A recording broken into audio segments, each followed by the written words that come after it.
The 8,837 meeting of the Security Council is called to order. Protecting the protectors. The agenda is adopted.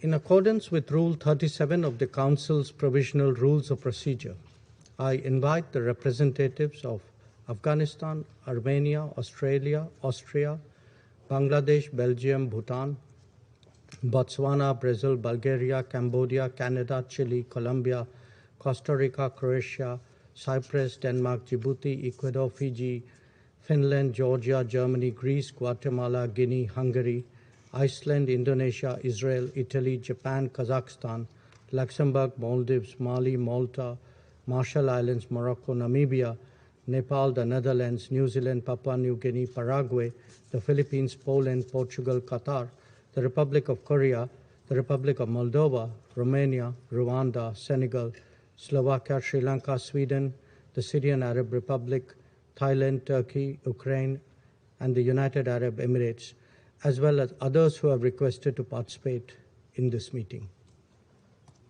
if it is so decided.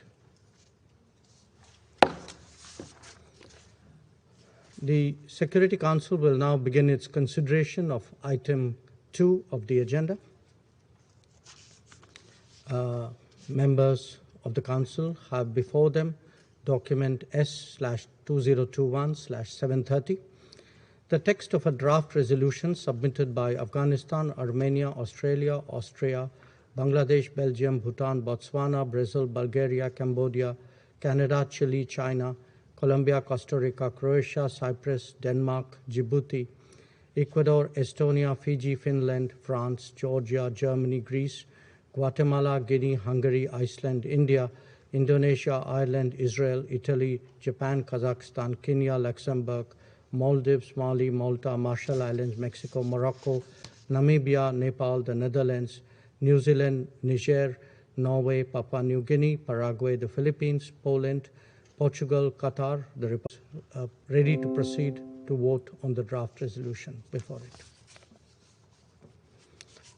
I shall put the draft resolution to the vote now.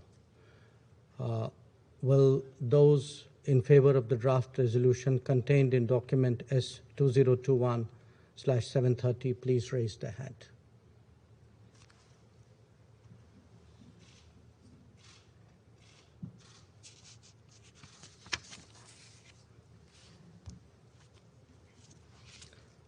The result of the voting is as follows. The draft resolution received 15 votes in favor. The draft resolution has been adopted unanimously as Resolution 2589 of 2021. There are no names inscribed on the list of speakers. The meeting is adjourned.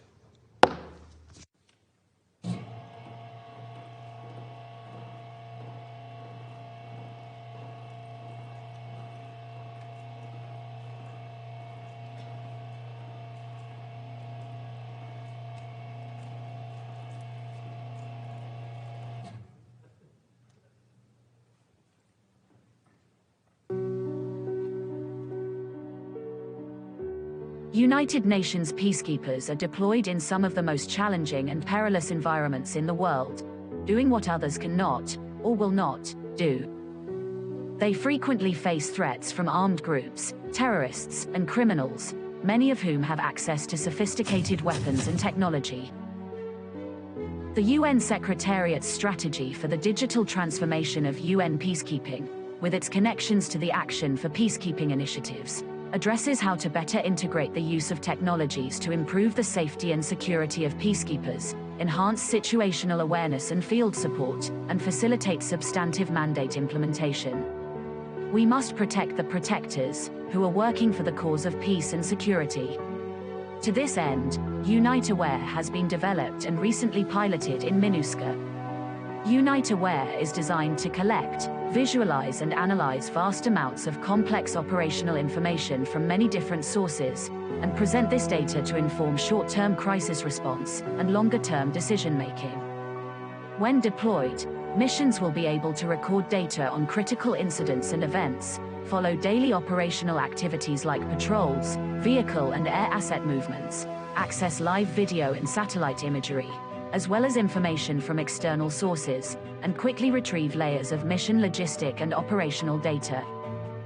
In volatile environments, detailed knowledge and understanding of past and current events can help deliver early warnings, which make the difference between life and death for peacekeepers and local populations. Peacekeeping is, first and foremost, a partnership. Our collective success depends on every partner playing their role with unwavering commitment. This includes the Security Council, troop and police contributors, regional organizations, host governments, and financial contributors who together allow the more than 100,000 UN peacekeepers deployed around the world, help protect nearly 100 million lives. India has a long and steadfast relationship with UN peacekeeping. Over 250,000 Indian peacekeepers have served in UN missions since 1948, with more than 5,500 troops and police currently deployed worldwide.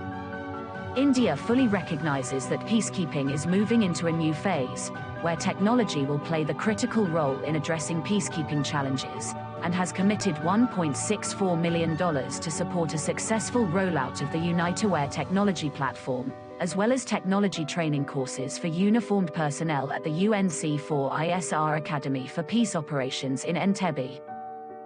Working together in partnership, we can make it happen.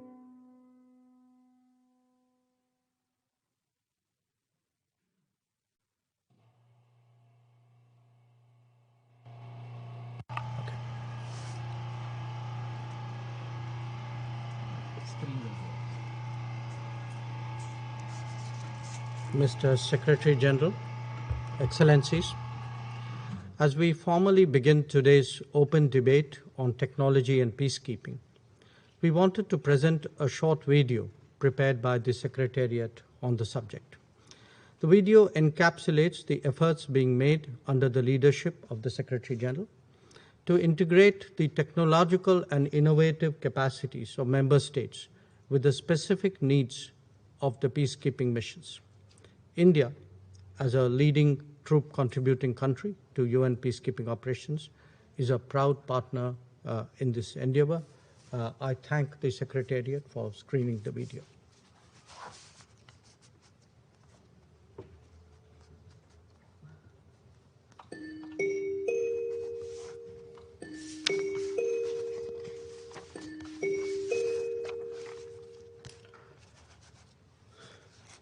The 8,838 meeting of the Security Council is called to order.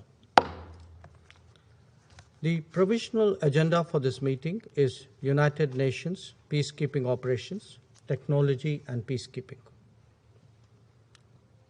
The agenda is adopted.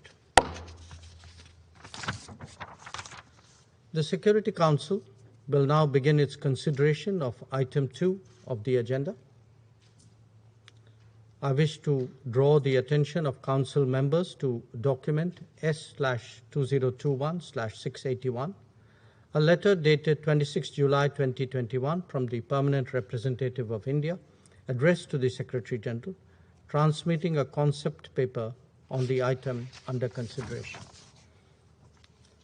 The Council has before it the text of a statement by the President on behalf of the Council on the subject of today's meeting. I thank the Council members for the valuable contributions to this statement. In accordance with the understanding reached among Council members, I shall take it that the members of the Security Council agree to the statement, which will be issued as a document of the Security Council under the symbol S/PRST/2021/17. I now wish to warmly welcome the Secretary General, His Excellency Mr. Antonio Guterres, and I give him the floor.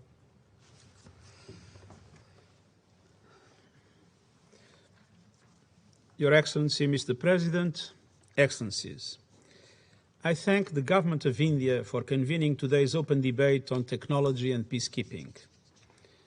Over recent decades, conflicts have become more intractable and protracted, actors have multiplied and diversified, and tools of warfare are increasingly sophisticated. And the growing internationalization of civil wars has made their resolution even more complex. The devastating effects of the climate crisis on the lands and resources of peoples around the world, combined with growing socio-economic vulnerabilities, are converging with and fueling conflicts, causing further suffering. These shifts in conflict are accompanied by a broader societal transformation propelled by new technology. Digital technology in particular represents one of the greatest opportunities, but also one of the greatest challenges of our time. As I stress in my roadmap for digital cooperation, the international community must come together better to govern the digital space for good while addressing its many challenges. And the good is plain to see. Digital technologies play a central role in connecting communities, advancing healthcare and education, and enabling mobilization and change. Digital technologies have allowed parts of the global economy and communities connected to the internet to continue functioning during the COVID-19 pandemic. And in the realm of peacekeeping, tools reliant on digital technologies such as long-range cameras, unmanned aerial vehicles, and ground surveillance radars help peacekeepers protect civilians and themselves. New technologies have great potential, if managed responsibly, to enable safer, harm-free, and more effective operations. But new technologies also pose unfamiliar and profound threats, as seen most clearly in the online proliferation of violent extremist ideologies, increasingly prevalent cyber attacks, and deadly vaccine misinformation. Emerging technologies are also blurring the lines between war and peace. States and non-state actors are carrying out malicious acts that fall below commonly understood thresholds for the use of force, yet may still have devastating impact. Anonymous actors are able to target critical infrastructure, such as power stations, hospitals, government facilities, and the IT systems crucial to running our societies. The clandestine use of these technologies risks unintended escalation, including full-blown conflict. Technology advances are also modifying the ways in which conventional weapons are being used.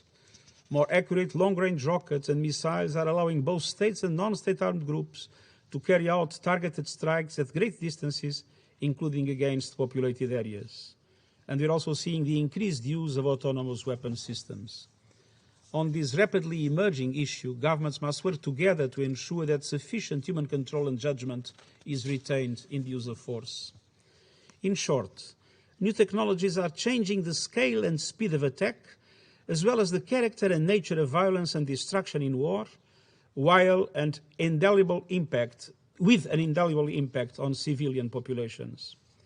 These developments create new and urgent challenges for peace operations, which are experiencing these challenges firsthand. Excellencies, the UN has adapted and innovated throughout its 75 years. The concept of peacekeeping is itself the product of the art of the possible. But UN peacekeeping was conceived in an analog world. It is now essential that it fully embrace the digital world in which we live to improve the UN's agility, anticipation and responsiveness to conflicts, and to be able to address the challenges of today and tomorrow. A shift in peacekeeping culture, as well as a systemic change, are required for this to happen. That is why we have developed a strategy for the digital transformation of UN peacekeeping operations. The strategy seeks to use the opportunities offered by digital technologies to peacekeeping missions to mitigate the risks they pose and promote their responsible use. The strategy takes forward the vision of my second term, a renewed United Nations that is nimble, dynamic, and evolving to anticipate and address complex issues. Digital transformation in peacekeeping will contribute to one of the central objectives of Action for Peacekeeping Plus, to further data-driven and technology-enabled peacekeeping. It will be one of the most complex undertakings for UN peacekeeping in the coming years. But the need is critical and the benefits will be profound. Excellencies, the digital transformation strategy for UN peacekeeping focuses on 4 objectives. First, we must drive technology innovation at headquarters and in the field. Second, we must maximize the potential of current and new technologies to augment the capacity of missions to carry out their mandates effectively. This includes transforming information gathering and early warning capabilities to better protect civilians. It is essential that troop and police contributors in frontline roles have access to the most up-to-date technology. Third, peace operations should be able to detect, analyze, and address threats against civilians, peacekeepers, and humanitarian and political missions in a timely and integrated manner. Fourth, we must ensure the responsible use of digital technologies by peace operations by developing clear principles and undertaking human rights due diligence wherever there is a potential for harm. Excellencies, the digital transformation is already permeating our peacekeeping operations. The Unite Aware platform promises an integrated approach to situational awareness that could be used across civilian, military, and police components. MINUSMA is using machine learning to analyze radio data to detect hate speech, serving as an automated early warning system for unrest. A social media monitoring tool used by MONUSCO relies on artificial intelligence to identify perceptions of the mission to improve service.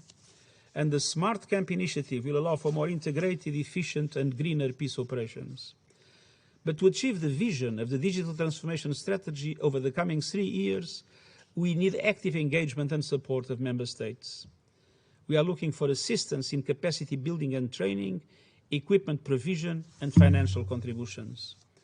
The upcoming peacekeeping ministerial meeting in the Republic of Korea can further the digital transformation process, and the Partnership for Technology in Peacekeeping initiative provides another opportunity. Ultimately, bringing about culture change and transformation that will have a real impact on the ground will require engagement not only from state actors, but also civil society, the technology sector, and academia. Together, we can rise to the challenge of the digital transformation of UN peacekeeping, and I thank you for your engagement and support. I thank the Secretary General for his briefing. I shall now make a statement in my capacity as the Minister of External Affairs of India. Let me begin by thanking the Secretary General, Mr. Antonio Guterres, for his briefing. Excellencies, since deploying for the first time in 1948, UN peacekeeping missions continue to operate in a variety of challenging settings. This could involve armed groups, non-state actors, and terrorists. Because the nature of peacekeeping missions and their attendant threats have become more complex, it is vital that our capabilities to secure the peacekeepers keep pace. We owe it to them to ensure that our protective efforts meet the highest standards. 21st century peacekeeping must be anchored in a strong ecosystem of technology and innovation that can facilitate UN peacekeeping operations in implementing their mandates in complex environments. After all, it helps them to adapt to changing conflict dynamics and take advantage of increased efficiencies.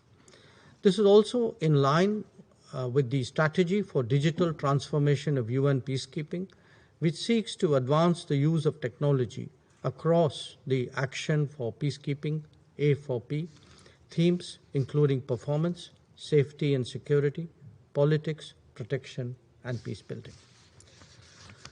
Limited resources make the execution of peacekeeping mandates difficult even otherwise. When such mandates are expanded in an ad hoc fashion, the challenge becomes more complex.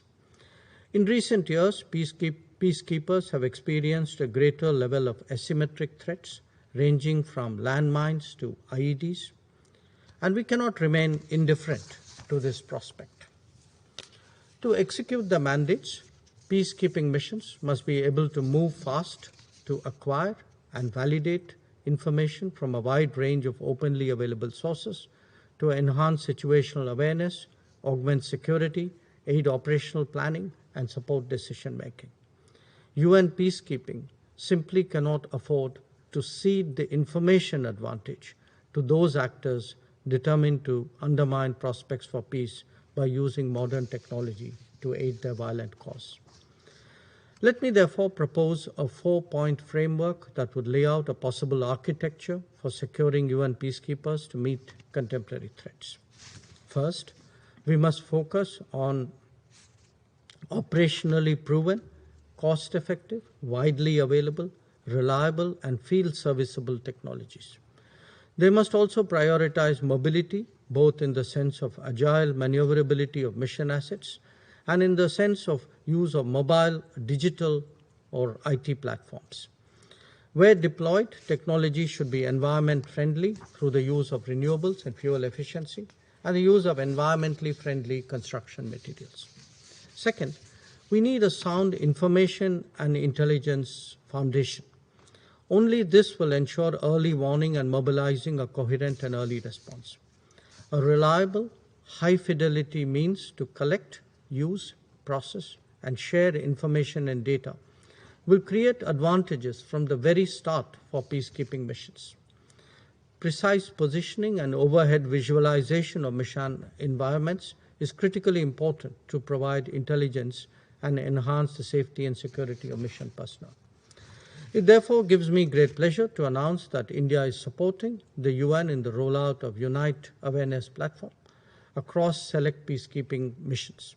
This initiative is based on the expectation that an entire peacekeeping operation can be visualized, coordinated, and monitored on a real-time basis. We should ensure that any attack on a peacekeeper or a civilian is predictable, preventable, or responded to immediately.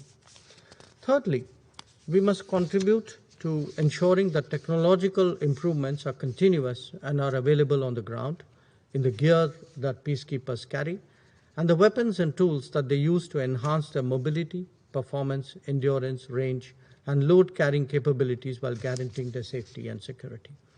This also includes strengthening of communication within missions and enhancing overall capacity to take informed decisions at a tactical or operational level.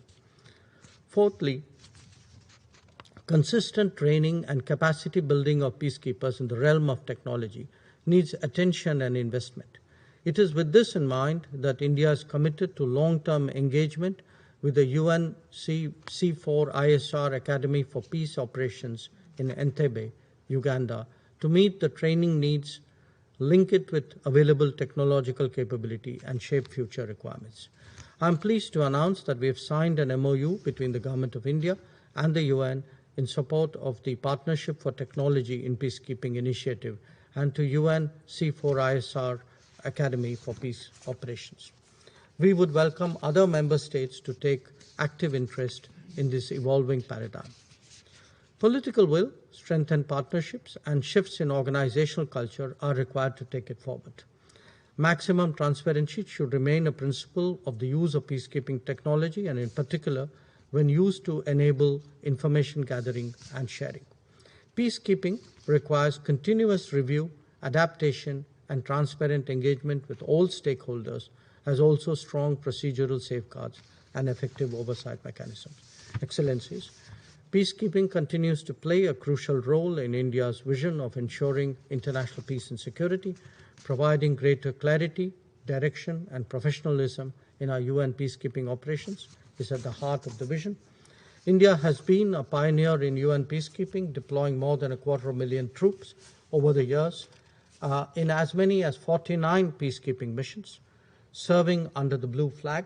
174 gallant Indian soldiers have made the supreme sacrifice over the years, the largest number among troop contributing countries.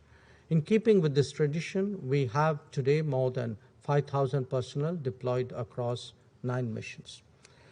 As a reflection of our deep commitment to protecting the protectors, the Government of India provided 200,000 doses of COVID-19 vaccines for UN peacekeeping personnel worldwide in March this year.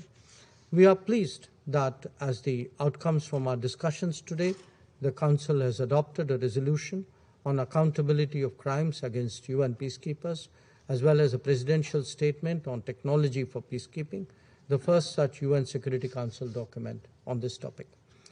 It is this Council that sends peacekeepers across continents to keep the peace and implement the mandate that it decides. It is therefore the duty of this very august body to also ensure that we provide them the means to implement that mandate. We have shown today, both in the rollout of the Unite Awareness Platform as well as the actionable elements of training incorporated in the MOU, that India believes in walking the talk when it comes to safety and security of UN peacekeepers.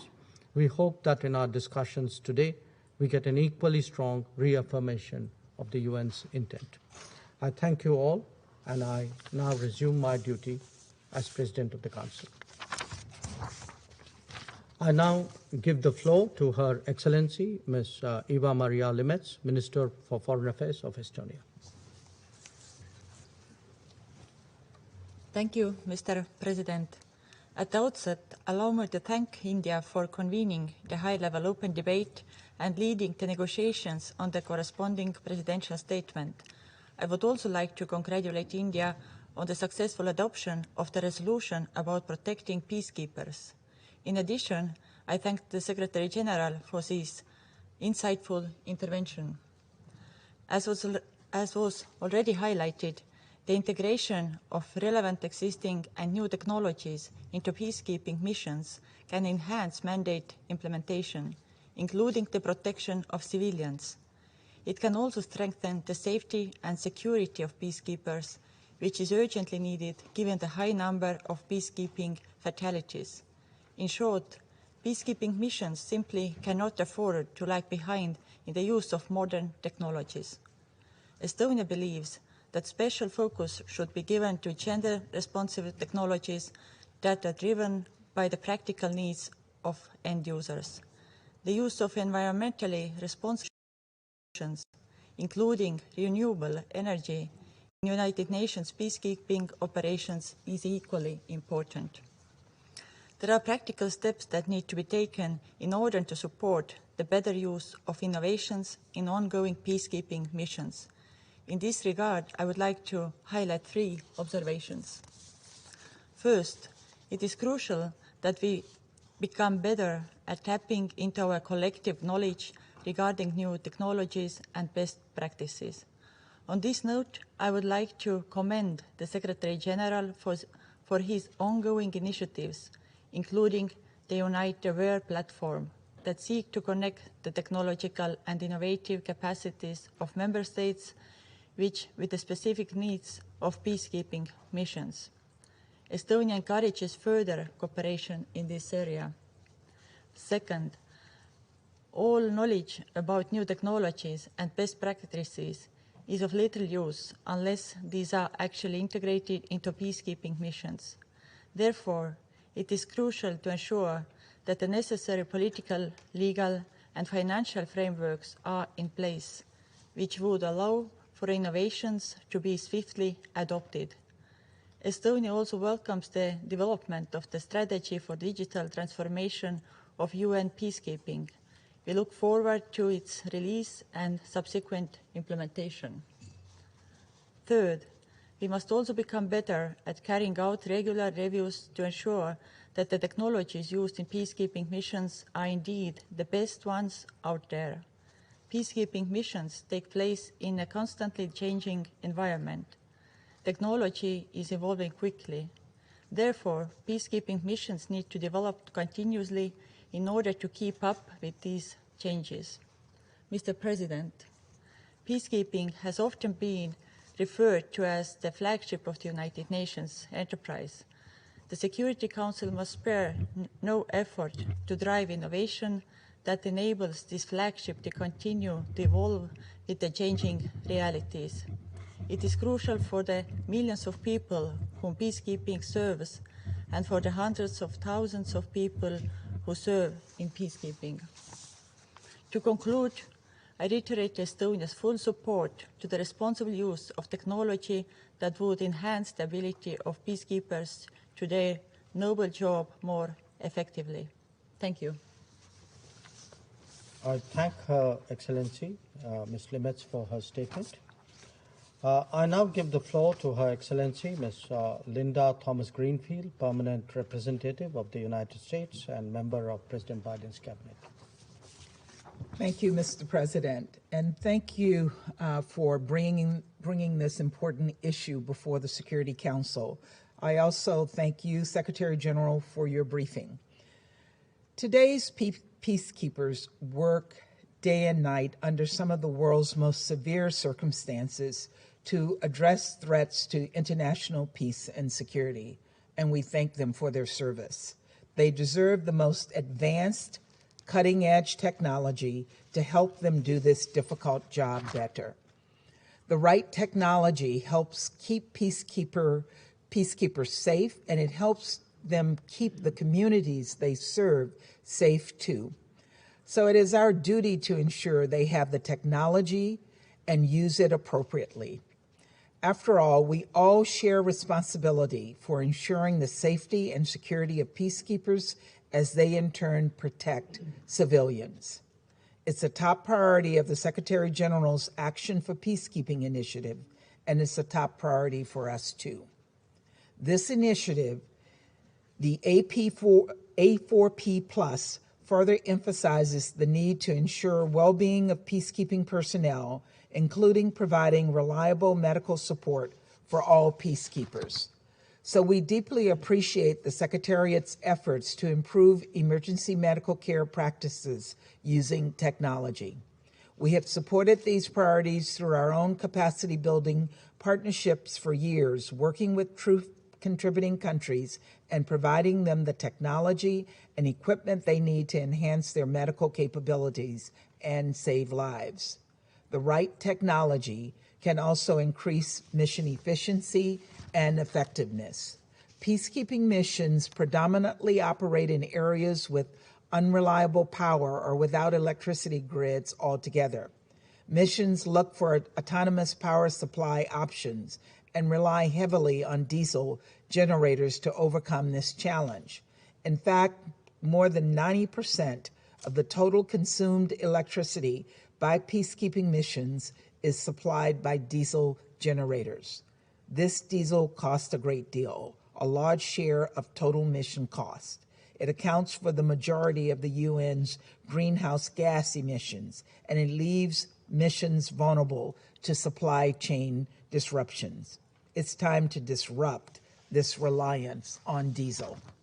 The UN's Environmental Strategy for Peace Operations provides a framework for reducing the environmental footprint of the UN field operations and deploying missions that achieve maximum efficiency at a minimum cost. We are excited to see the vast improvements in data collection and analysis that Phase 1 delivered, and we look forward to seeing the results of Phase 2's effort to reduce the reliance of our peacekeeping missions on fossil fuels and increase their use of renewable energy technologies.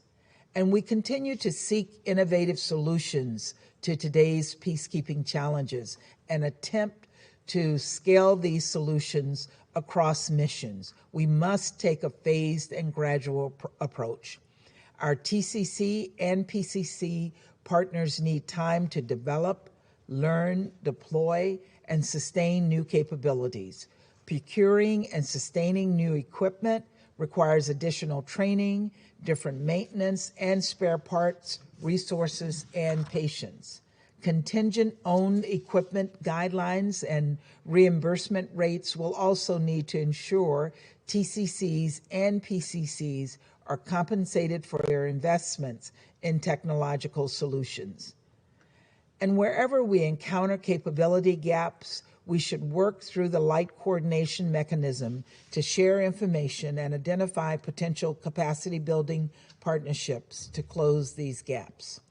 Finally, we must work together to ensure these innovative technologies are used responsibly.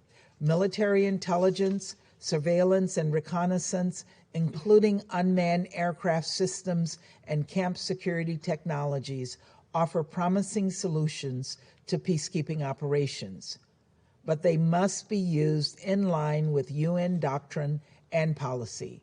We need to give due respect for safeguarding information gathered in accordance with international human rights and humanitarian law. To those ends, We welcome the Secretary General's efforts to launch a new digital transformation strategy for UN peacekeeping, and we look forward to supporting its implementation. We are eager to discuss all of this further, and in particular, how we can enhance peacekeeping medical capabilities at the upcoming UN Peacekeeping Ministerial. We welcome that the Republic of Korea, as ministerial host, intends to focus on this theme. Technology can be used both as a tool for good or a weapon for harm. It can take lives, or more importantly, it can save lives. Together, let us make sure we deploy technology rightly and justly to protect the protectors and empower them to better serve so many of the world's most vulnerable people. Thank you, Mr. President. I thank Her Excellency, Ms. Thomas Greenfield, for her statement. I give the floor now to the representative of Tunisia. Thanks, Mr. President. At the outset, I would like to express our appreciation to India for holding this important session. We'd also like to welcome Dr. Jaishankar, the Minister of External Affairs of India, and the President of this session. We'd also like to thank His Excellency, Secretary General of the United Nations, Mr. Antonio Guterres, for his important briefing and for the important efforts that he's exerting in the field of technology and peacekeeping. Mr. President, as conflicts and the points of tension persist throughout the world, we see that they are accompanied by challenges and threats to international peace and security. This reinforces the urgent need for peacekeeping and peacebuilding missions run by the United Nations to continue. These missions undertake their operations in difficult and dangerous circumstances.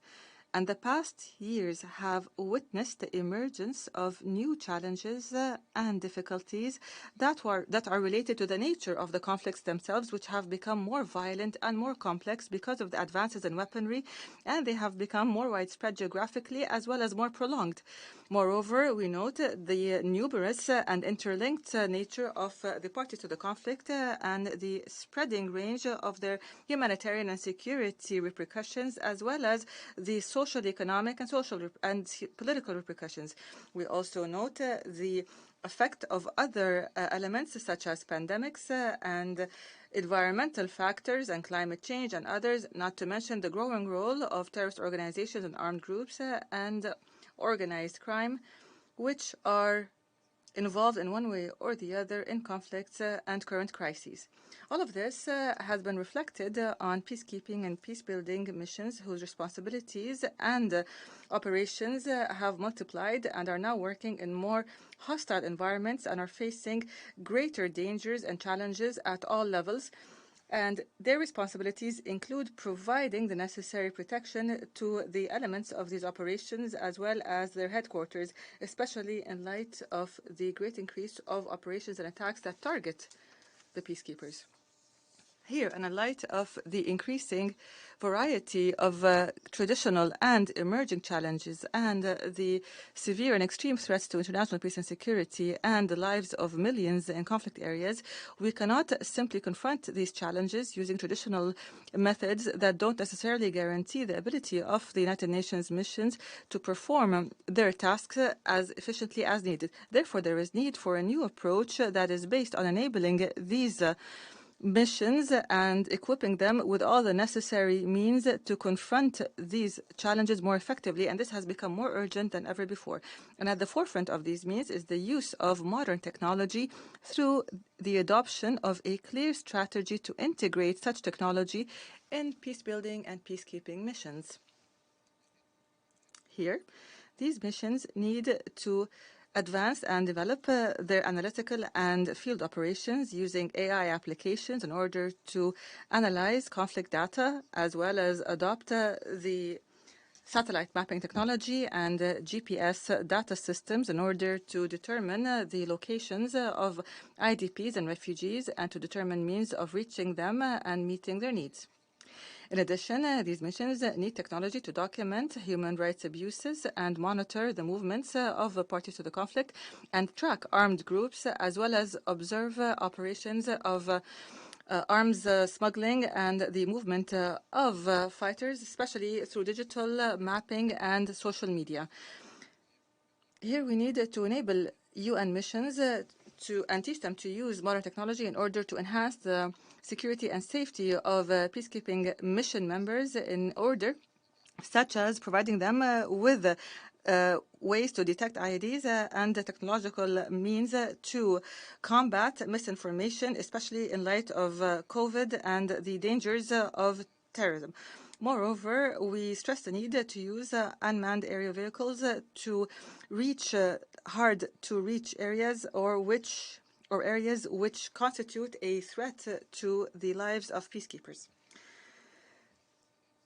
The mandates of peacekeeping operations have become more complicated, and this increases the need for these missions and the importance of their role in providing protection and meeting the humanitarian needs of millions of civilians, as well as helping in maintaining ceasefires and supporting political settlement operations and laying the foundations of security and stability. These missions are a ray of hope for these peoples and are a reflection of the collective international will to maintain international peace and security and stability. Therefore, they require support and the right modern technological support, especially since the number of parties that seek to undermine international peace and security, such as terrorist organizations, are using these technologies and rely on them heavily in their destructive activities, as well as in their funding and in their recruitment and propaganda. Therefore, we would like to support the United Nations, the Secretary General's A4P initiative, and all the efforts that the Secretariat is exerting to enhance means of work and the means of operations and the protection of peacekeeping missions in a manner that would enhance their performance and ability to deal with the dangers and difficulties and challenges. Here we would like to stress the importance of the role that the Security Council and the member states play here in line with Security Council Resolution 2518.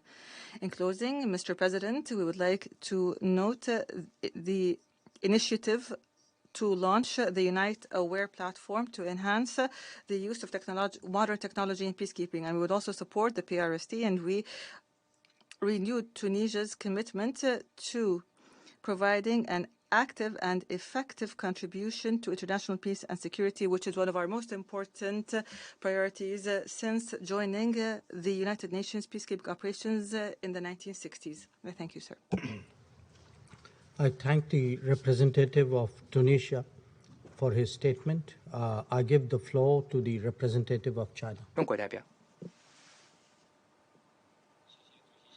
Thank you, Mr. President. I'd like to welcome Minister of External Affairs, Jashenka, for presiding over today's meeting. I would also like to thank Secretary General Guterres for his briefing. The UN peacekeeping is a major means of maintaining international peace and security, and plays an important role in promoting political processes, monitoring the implementation of ceasefire, and protecting the vulnerable groups.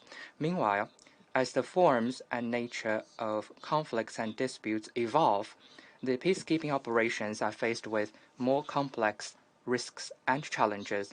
The use of technologies of all kinds contributes to the capacity and efficiency of peacekeeping operations and helps reduce safety risks for peacekeeping personnel. China welcomes the presidential statement on peacekeeping and technology just adopted by the Council and supports the full use of technologies to continuously improve the mandate and implementing capacities of peacekeeping operations. China would like to make the following observations. First, the use of new technologies must focus on improving the safety of peacekeeping personnel. Peacekeeping operations can fully use technological tools to improve information gathering analysis, risk early warning, emergency response, emergency relief, and other capacities, and reduce safety risks for peacekeepers. IEDs have become a major cause for the injuries and fatalities of peacekeeping personnel. When the Secretariat prepares the independent strategic review of peacekeeping operations responses to IEDs requested in the presidential statement adopted by the Council last May, it should fully consider ways to use technologies to prevent and mitigate the threat of IEDs. Second, the use of new technologies in peacekeeping operations should respect the sovereignty and will of host countries. Peacekeeping missions, when using technologies of all kinds to conduct reconnaissance and surveillance, should have prior consultations with host countries to make sure that the use of relevant technologies fully respect their sovereignty, uphold the purposes and principles of the UN Charter, including non-interference in internal affairs, and follow basic principles of peacekeeping. Peacekeeping missions should use relevant technologies based on the needs on the ground and in accordance with Council mandates, while avoiding harming the national security, public security, and information security of host countries. China proposed the Global Initiative on Data Security last year, which can serve as a reference for regulating technology using peacekeeping and enhancing data security. Third, the use of new technologies in peacekeeping operations needs relevant support and guarantee. To facilitate effective use of new technological equipment in peacekeeping operations, the COE list of TCCs and PCCs should be updated timely. Cost effectiveness should also be taken fully into consideration to ensure proper planning. All member states should pay their peacekeeping contributions in full and on time. Reimbursement for equipment and personnel of TCCs and PCCs should be provided timely to make sure peacekeeping operations can make full use of new technologies. To improve the peacekeepers' capacities in using new technologies, the Security Council, TCCs, PCCs, and the Secretariat should improve coordination, provide more tailored training for peacekeepers, and compile lessons and best practices quickly. Mr. President, China is the largest TCC for peacekeeping operations among permanent members of the Council and attaches great importance to the use of technologies in peacekeeping.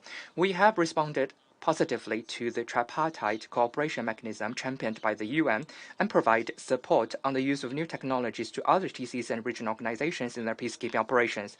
The China UN Peace and Development Trust Fund has implemented projects that use technologies to improve peacekeeping, camp security, and operational capacities, such as projects to build smart camps and improve data sharing. The Resolution 2518 adopted last year by the Council and the presidential statement adopted last May have specific recommendations and requirements on the use of technologies to improve the safety of peacekeepers. China stands ready to work with other Council members and the international community to contribute to the continuous improvement of peacekeeping operations and safety of peacekeepers. Thank you, Mr. President. I thank the representative of China for his statement. I give the floor to the representative of Kenya.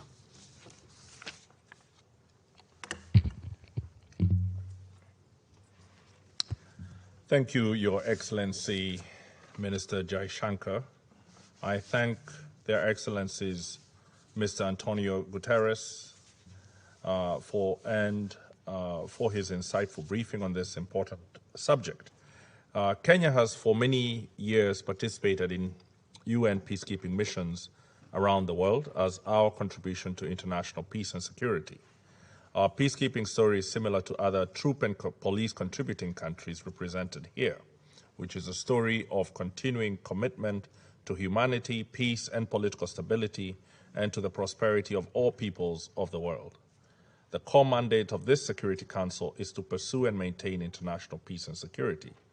And that is driven most visibly by our peacekeepers, the gallant men and women who are deployed in increasingly deteriorating and complex political and security environments that are characterized by frequent targeted attacks, including through the use of landmines, explosive remnants of war, and improvised explosive devices. We salute them and honor the memory of those who have had to pay the ultimate price in the line of duty, and thank India for this morning's ceremony to remind us of the solemn duty we have to our peacekeepers. Kenya is committed to working with members of the Security Council and other stakeholders in championing the protection of peacekeepers. In this regard, we commend the Secretary General for his action for Peacekeeping Plus, whose priorities include accountability to peacekeepers by ensuring their safety and security. Mr. President, as the world is changing, so is the peacekeeping environment.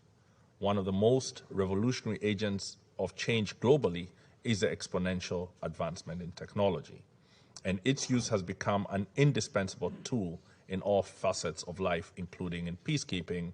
And I support the statements that have been made on noting that it is not only a challenge and a threat, but also an opportunity. Technology has emerged as a tool, though, in the hands of terrorists and insurgents who are increasingly using the most modern technologies that include drones and even elementary artificial intelligence to plan and carry out their attacks. These groups are also employing internet-based solutions and platforms for unfettered communication and dissemination of information that endangers both peacekeepers and civilians.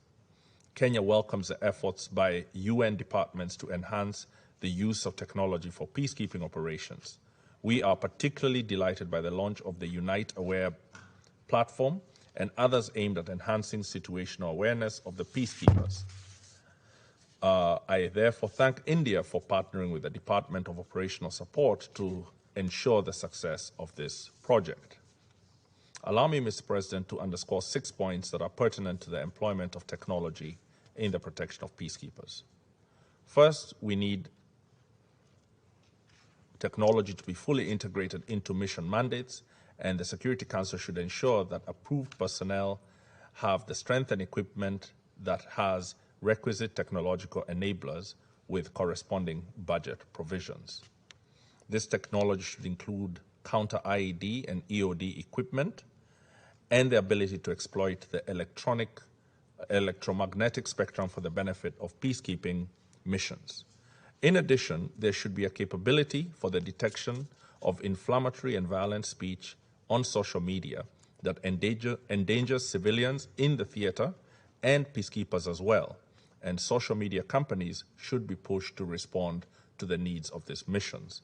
And there's a lot of work going on pushing social media companies to be more responsive to hate or inflammatory speech online. And that should be extended to where we dispatch peacekeepers.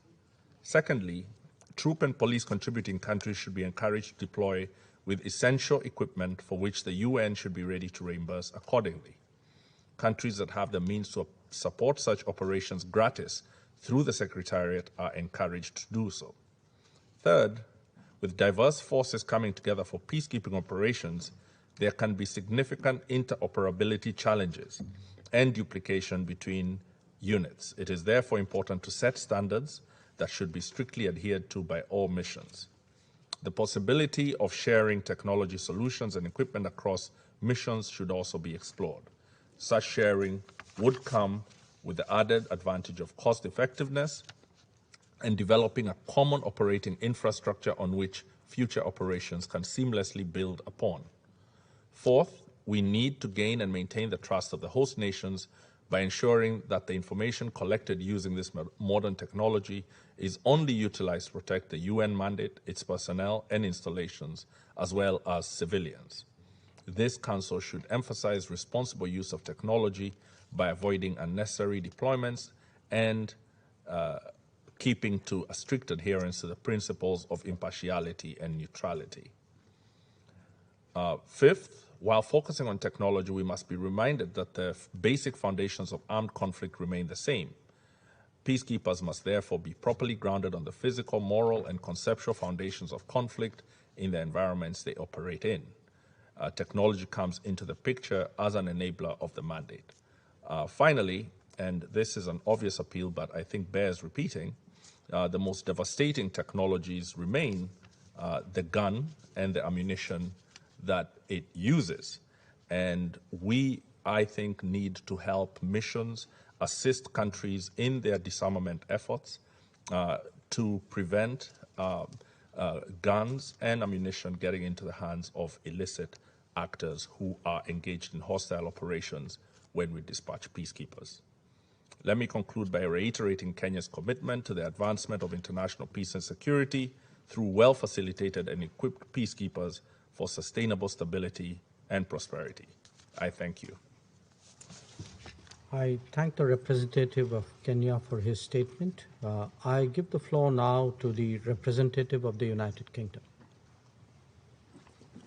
Mr. President, thank you for convening today's debate. I would like to thank the Secretary-General for his remarks on this subject. Without peacekeepers, there is no peacekeeping. They are our most valuable asset for protecting civilians, championing the rule of law, and ultimately paving the way to a durable peace. Yet, sadly, peacekeepers continue to pay the ultimate price as they conduct their vital work implementing the mandates we set. So far this year, 83 peacekeepers have lost their lives in the service of the UN. So it is fitting that this morning we pay tribute to their service.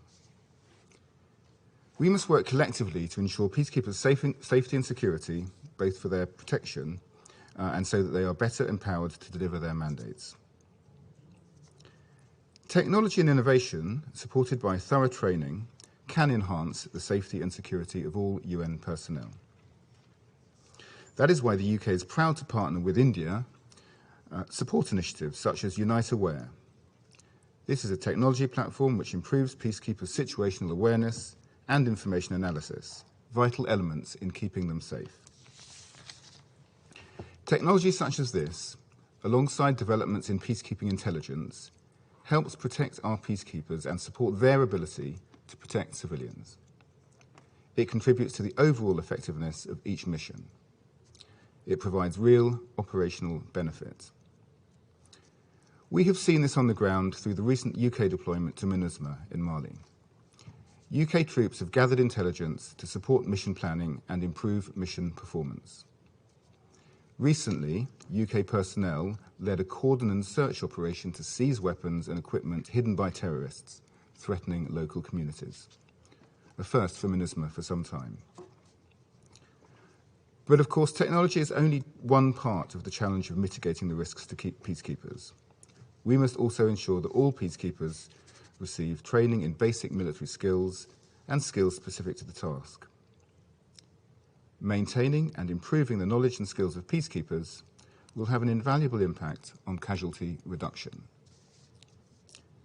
Comprehensive and mission-specific training is key to understanding and tackling threats. Peacekeepers that have the right skills and training and the appropriate equipment are more able to effectively defend themselves against attack. And through our partnerships with other countries that contribute personnel, the UK provides training in a range of vital areas. This includes counter-IED training, peacekeeping intelligence, and public order management. Mr. President, I would like to highlight the benefits of technology for the environment, including within UN operations. Climate change remains the biggest collective challenge of our generation. To protect the generations of the future, we must look at all options to curb emissions. In 2020, UN peace operations accounted for 42% of the UN system's carbon footprint. As we've already heard today, we must do better if we are to meet the Secretary-General's Climate Action Plan targets, and that starts with UN action. For example, the overwhelming majority of MINUSMA's energy requirements are met through diesel. The mission anticipated using 55.8 million litres of fuel last financial year. That's a 13% increase on the year before. So it's time to look at using alternative renewable energy sources, such as solar. The fact that Mali and many sub-Saharan African countries with large UN missions are already feeling the impact of climate change should give a even greater sense of urgency. Mr. President, there's an opportunity here, through the effective use of technology, to improve peacekeeping, improve the safety and security of peacekeepers, and to improve the health of our planet. We should seize it together. Thank you. I thank the representative of the United Kingdom for his statement. I give the floor now to the representative of Niger.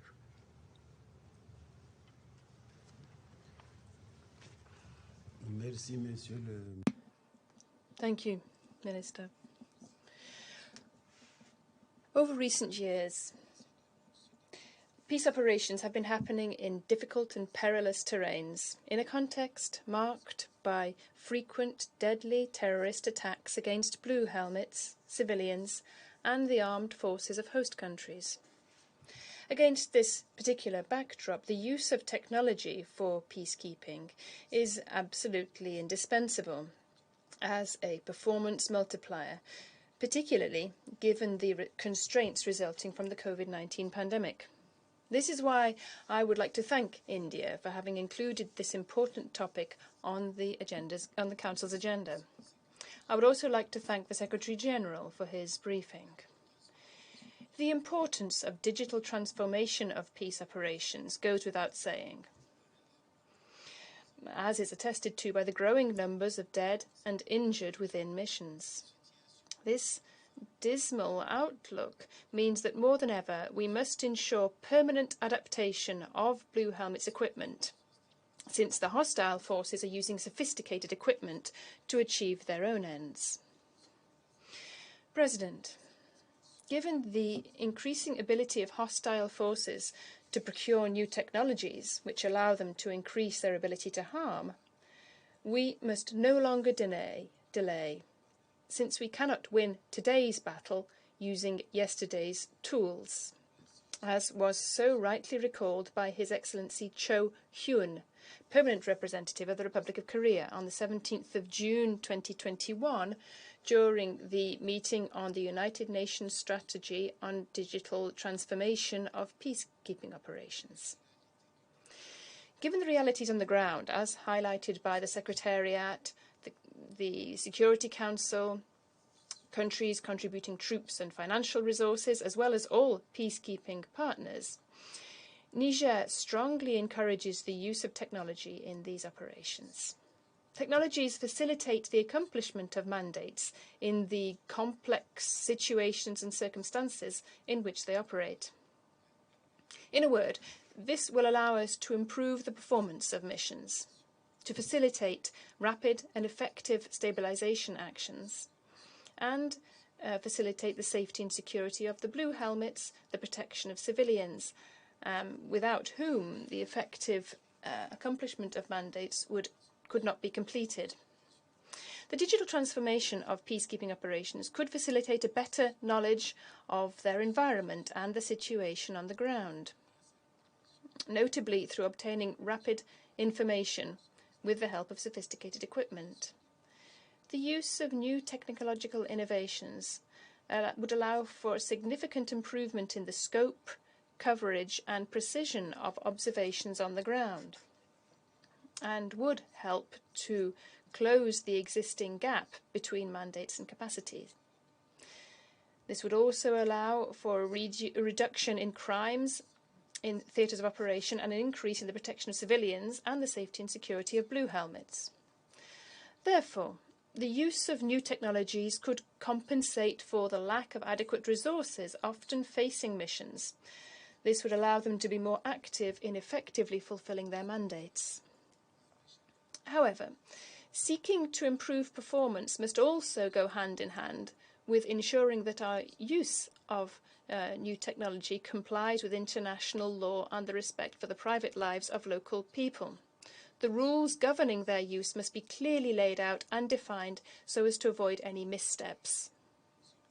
To conclude, if we wish to achieve our ambition of the digital transformation of peace operations, we must necessarily develop better cooperation regarding this issue, so as to facilitate the access to cutting-edge equipment for all troop-contributing countries, thus avoiding delays in both deployment and performance of missions. This perspective can only be achieved with support for the troop-contributing countries in bolstering their capacities to use new technologies so as to better respond to emergency situations. I thank you. I thank the representative of Niger for his statement. I give the floor now to the representative of France. Thank you, Mr. President. Thank you, first of all, for organising this extremely important debate, and I would also like to thank the UN Secretary-General for his briefing. Mr. President, I'm going to address 3 points. First of all, the potential of technologies which needs to be exploited further for more effective peacekeeping. Missions are facing increasingly complex environments, increasingly volatile environments, and France condemns the attacks of armed groups, which in recent days have killed many civilians in Mali, in the Central African Republic, or in the Democratic Republic of the Congo. The methods of these assailants are changing with the growing use of improvised explosive devices and mines. Local armed forces and the blue helmets are continuing to be targeted. France pays tribute to all of those who have fallen in the name of peace. For that reason, peacekeeping needs to change the way it does its work. For missions, the opportunities provided by technology are threefold: strengthening the protection of civilians, supporting the performance of missions, and contributing to the protection of the protectors, the blue helmets. By refining analyses and early warning mechanisms, technologies make missions more responsive. By allowing for economies of scale and the rationalization of resources, they strengthen efficiency.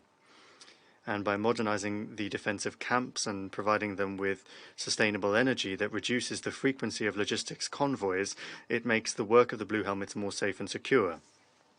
Secondly, technology must be adapted to needs on the ground and the needs of the blue helmets. Technology is, of course, only a tool, a resource in the service of peacekeeping, and we need to think about the appropriate level of technology to be implemented to ensure that it meets very precise operational needs. The Unite Aware platform is, in this regard, an excellent example, allowing the blue helmets to remain informed in real time about the developing situation on the ground. The use of technologies also presupposes the improvement of equipment and capacities. Here I have in mind the potential provided by drones, smart rocket detection systems, and systems to protect against cyber attacks, and this of course presupposes human and financial resources. Mastering new technologies requires prior and adapted training for the blue helmets, which is chiefly incumbent upon the troop contributing countries. The information gathered by technology will only be useful if we are able to process it. The methods and best practices also need to be shared among contingents and among operations.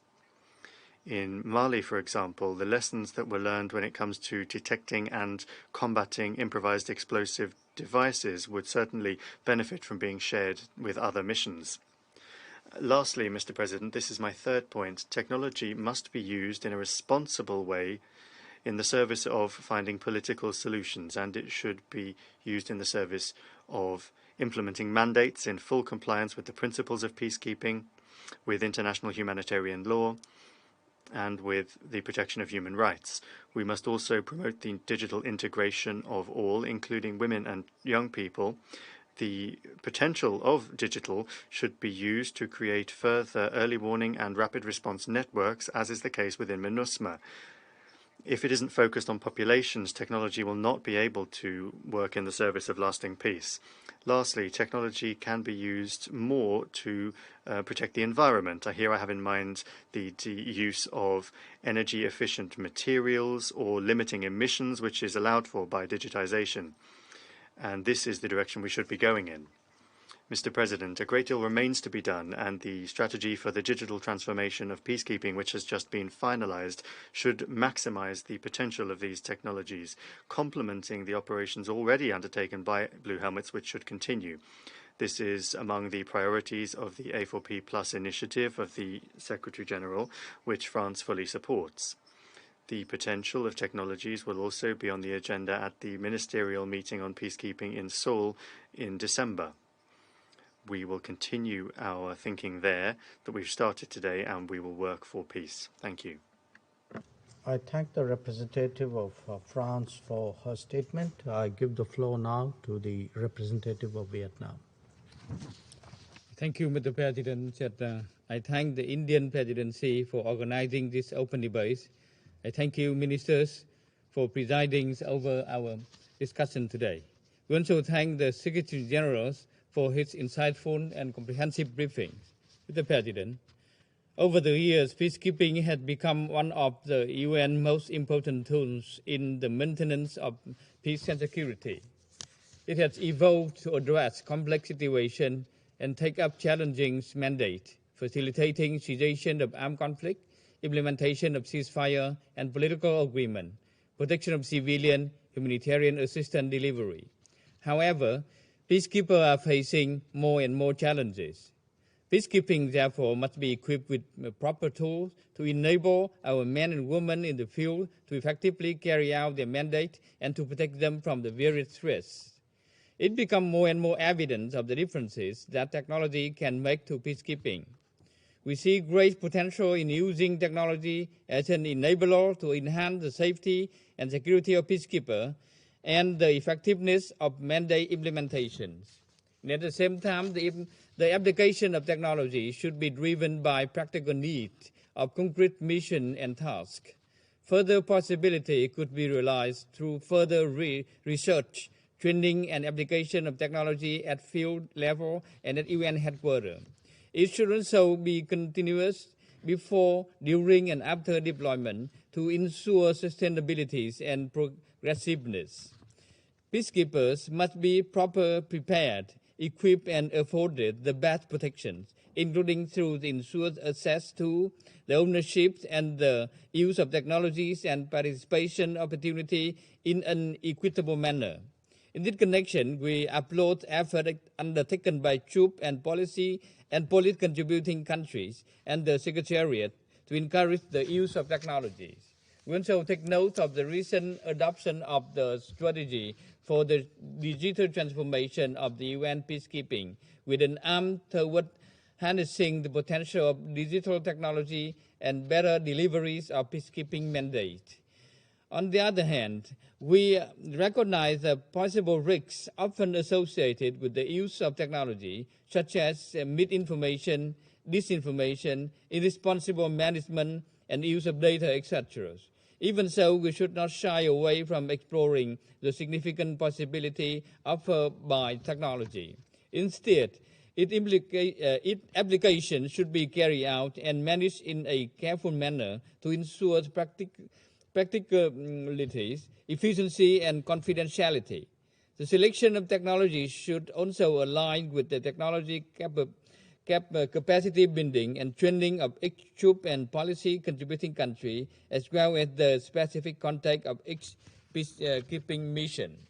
Mr. President, Vietnam wishes to reaffirm our support to the UN peacekeeping, as well as efforts aimed at enhancing the safety and security of peacekeepers and the mandate implementation.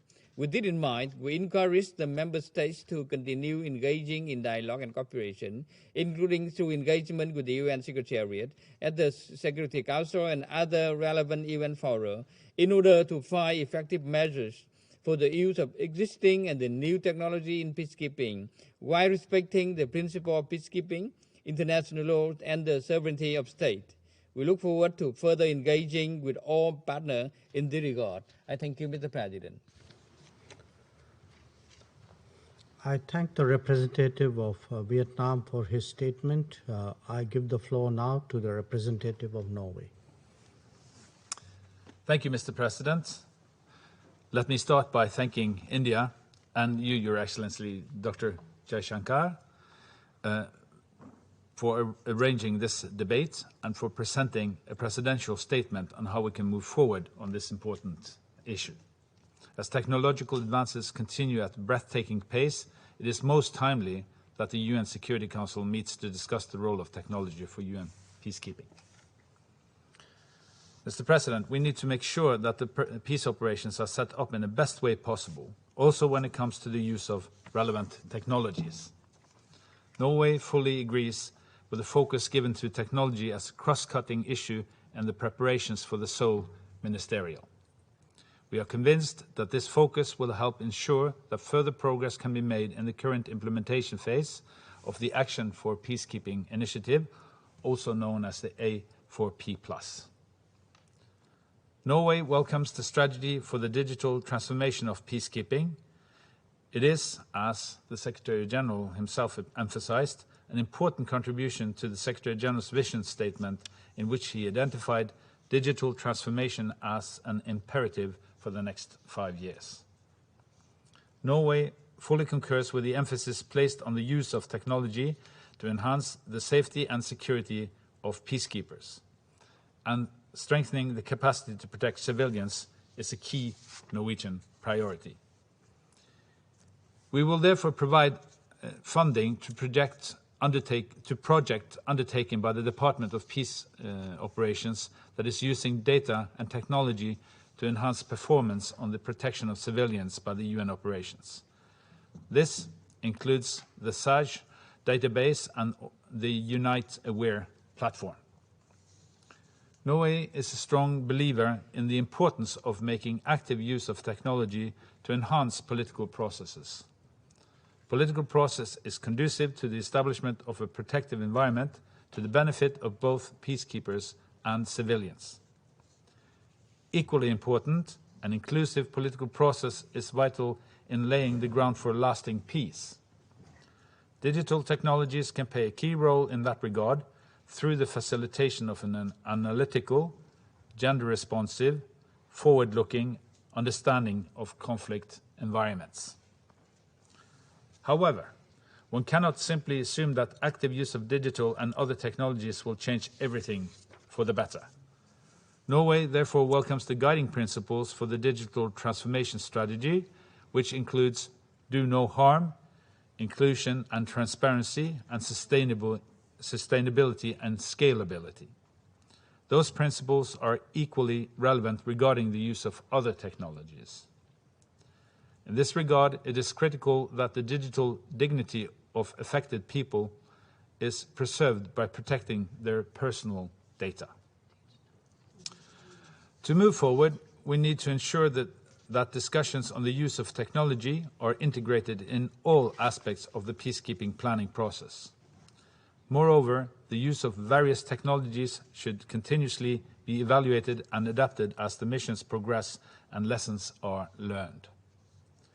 And we need to engage in partnership and cooperation, not only within UN and between member states, but also with those who develop new technologies, the think tanks, the private sector, academia, and NGOs. The questions we should ask include the following. Which technologies have the greatest potential to enhance the implementation of peacekeeping mandates? What are the main obstacles regarding the use of new technologies in UN peace operations? And what risks do their use pose? And how can we strengthen protection and safeguard against those risks and ensure that their use is in accordance with international law, including international human rights law obligations and the international humanitarian law? In conclusion, peacekeeping operations are one of the world's community's most effective tools for the promotion and maintenance of international peace and security. It is our responsibility to enable them to optimize their effectiveness and ensure that they can deliver on their mandated task. Thank you, Mr. President. I thank the representative of Norway for his statement. I give the floor to the representative of St. Vincent and the Grenadines. Thank you, Mr. President. St. Vincent and the Grenadines welcomes today's discussion, and we thank the Secretary General for his remarks. Peacekeepers are deployed under the most hostile conditions where they face immense threats to their own security and that of the communities they are mandated to protect. Against this backdrop, we must redouble our efforts to keep them safe as we honor them for their selfless commitments and sacrifices. To this end, we commend today's adoption of the presidential statement on peacekeeping and technology and congratulate the Republic of India for its leadership on this important issue.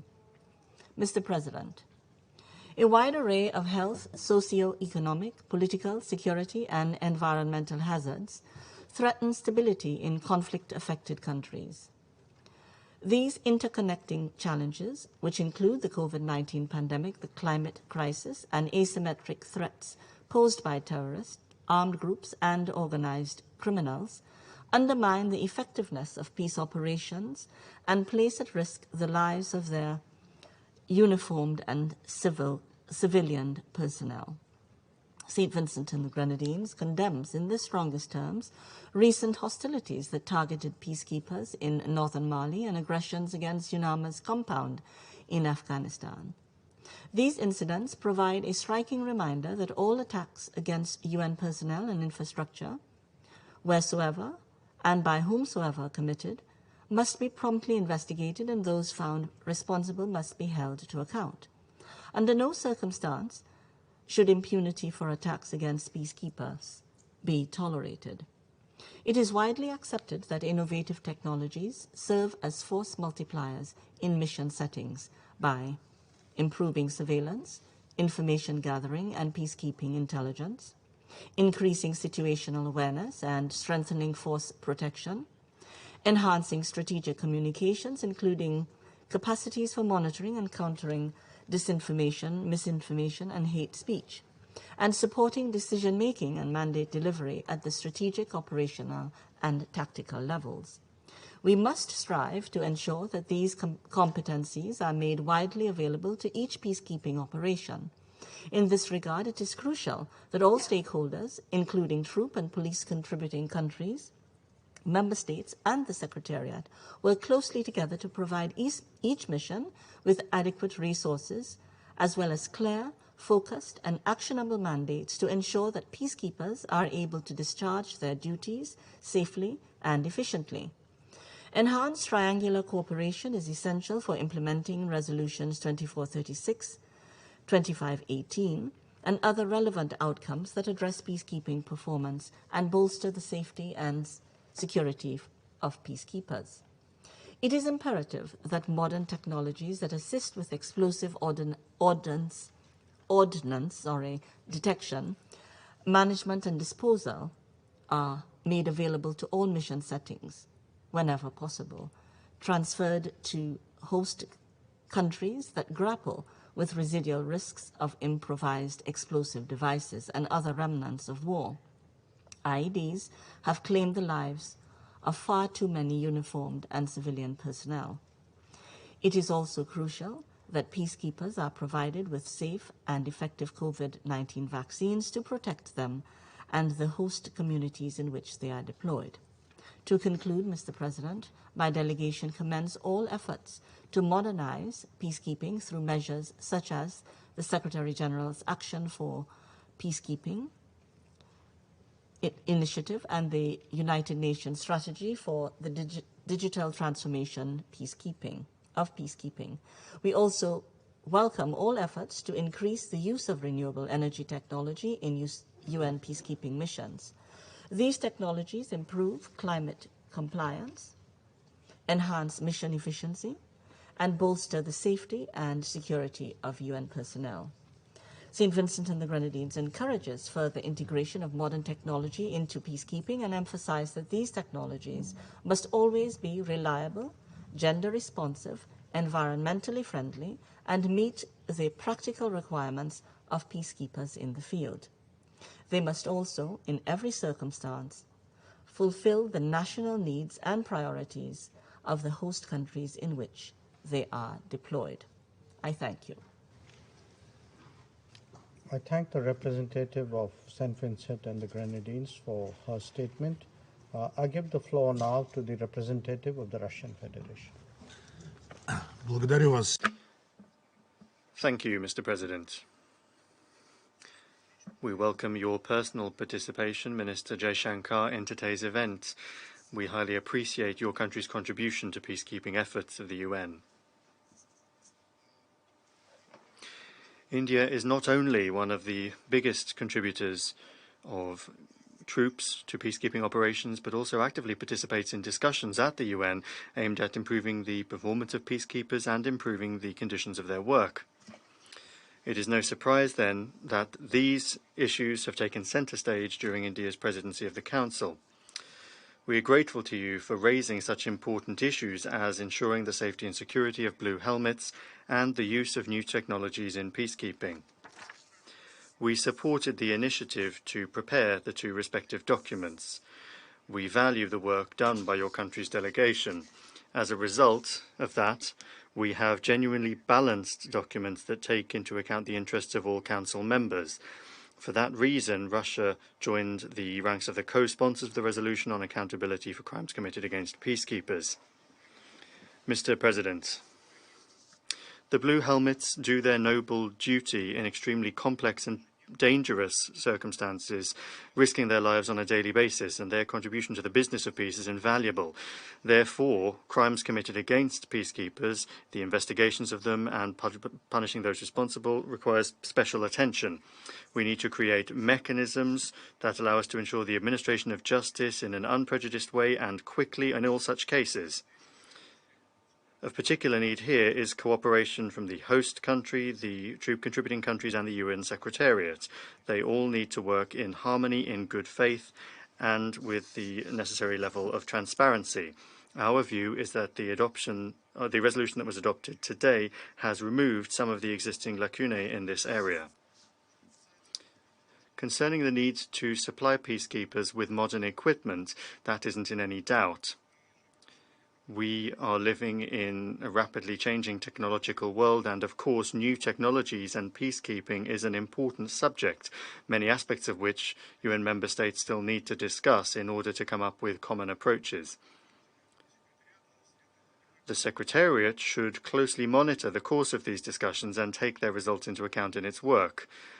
At this stage, member states have decided that the use of new technologies by Blue Helmets and other UN personnel must be aimed at ensuring the safety and security of the civilian population and peacekeepers themselves.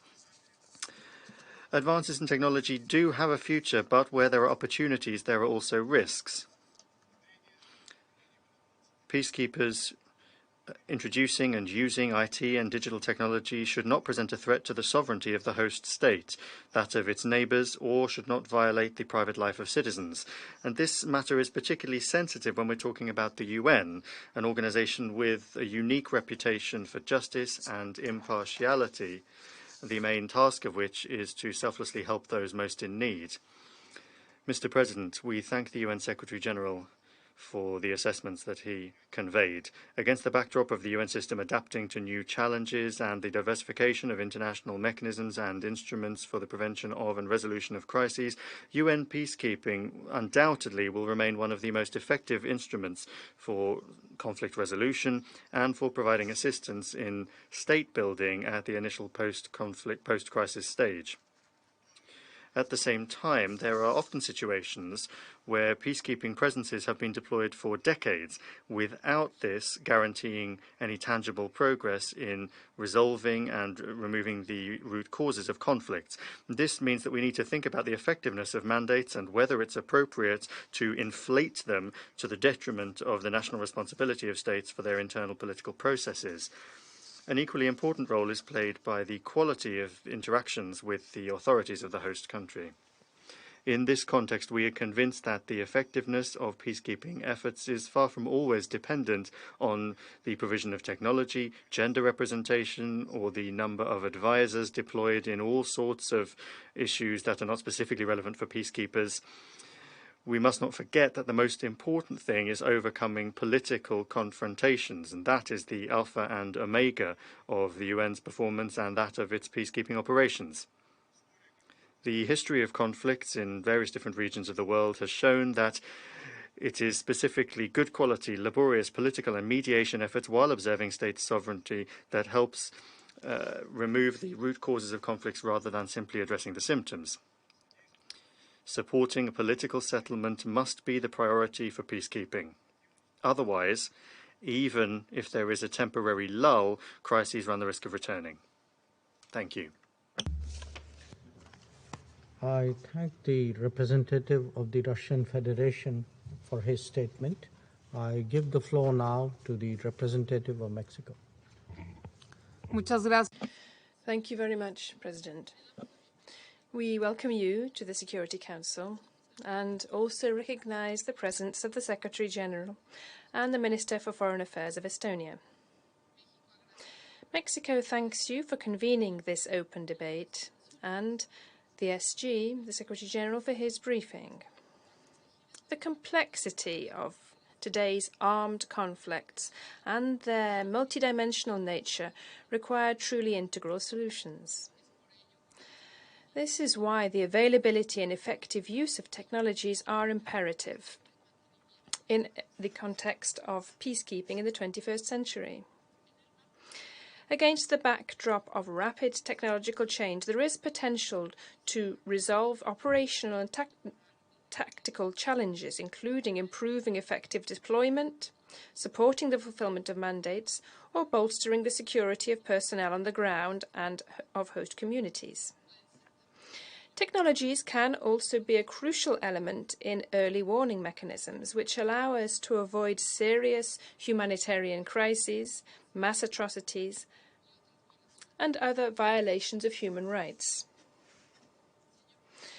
President, Member States must support the efforts of the United Nations to bolster the technological capacities to respond to needs on the ground.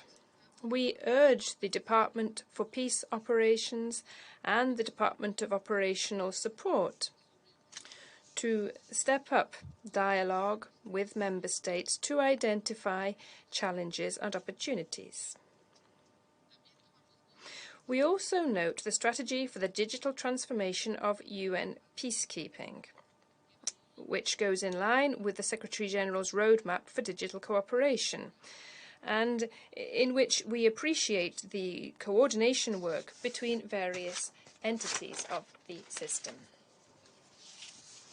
In this regard, we wish to underscore the fact that yesterday the Secretary-General adopted Resolution 75/316 on rapid technological change presented by Mexico, by my country, which underscores the leadership that the United Nations must have in the fields of technology, science and innovation.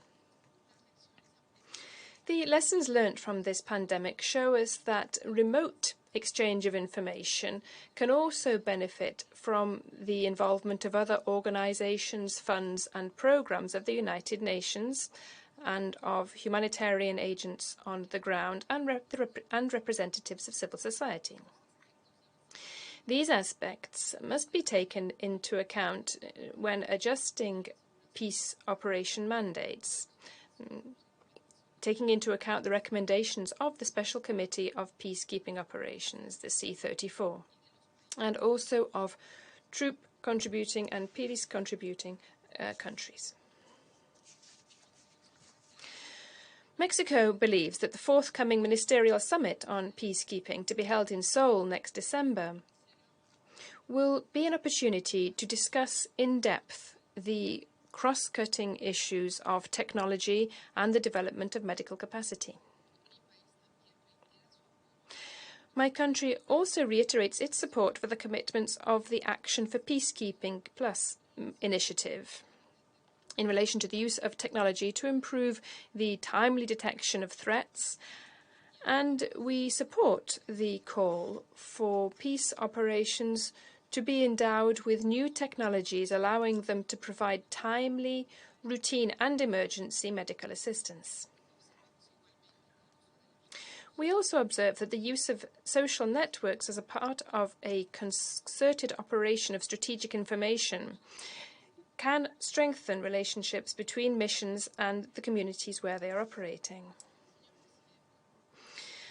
President, my country recognizes that continuous training and capacity building are essential aspects for the security of peace personnel, and the Joint Training Center for Peace Operations of Mexico provides training which uses technology in the learning process, such as laboratories and simulators which recreate the complex conditions faced by deployed personnel. Mexico also supports the technological innovations to reduce the environmental footprint of peace operations. I wish to conclude, President, by underscoring how crucial it is for peace operations to regularly review their management analysis practices regarding the use of technologies as a means of fulfilling their mandate and responding to changing scenarios. We also urge United Nations system entities to continue with the necessary dialogue and cooperation to contribute to the digital transformation of peacekeeping, with a view to strengthening multilateralism. Finally, I would like to take this opportunity to extend my gratitude to the delegation of India for leading the negotiations on the adoption of the resolution and the presidential statement on the item under discussion this morning. Thank you very much, President. Thank you. I thank the representative of Mexico for her statement. I give the floor now to the representative of Ireland. Thank you very much indeed, Minister, and delighted to welcome you amongst us in the Chamber. And I want to thank you most sincerely, to thank India for organising this important discussion, and certainly to welcome the adoption of the presidential statement on this issue. Ireland shares with India a deep and long-standing commitment to peacekeeping.